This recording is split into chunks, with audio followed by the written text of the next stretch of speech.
Suite au tirage au sort des huitièmes de finale de la Coupe de Lorraine, interview de Stéphane Viry, président du SAS Épinal.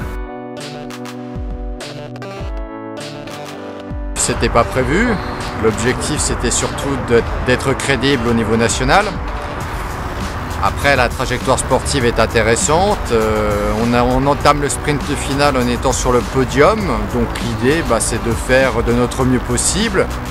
Et le cas échéant, à supposer que le SAS Football soit dans les 3 premiers, d'assumer et puis de rejoindre l'élite du foot français. Je dirais qu'il y a à la fois de la sérénité et de l'envie. Sérénité parce qu'il n'y a pas de prise de tête, comment dirais-je, les discours sont très raisonnables. Envie parce que ce qui se passe est assez fabuleux.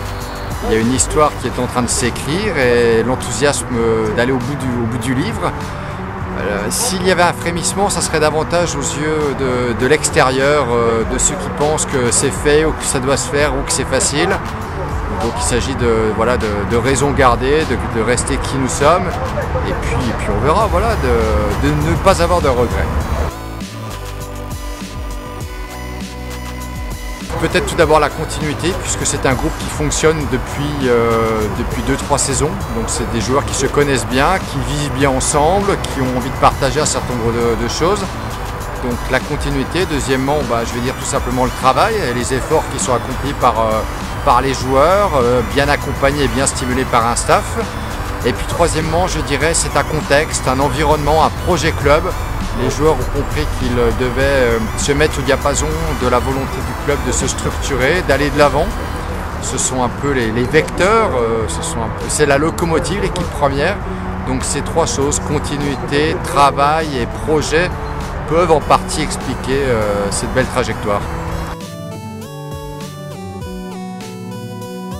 Je vais vous faire un scoop, en fait il n'a pas tellement évolué parce qu'avant même le premier match de championnat, j'avais donc reçu et rencontré les joueurs et le staff, comme chaque saison, en fixant un petit peu les perspectives avant de parler d'objectifs. Et j'avais indiqué que naturellement cette année, les perspectives c'était de maintenir le club au niveau national, étant précisé que le maintien allait de la 16e à la première place.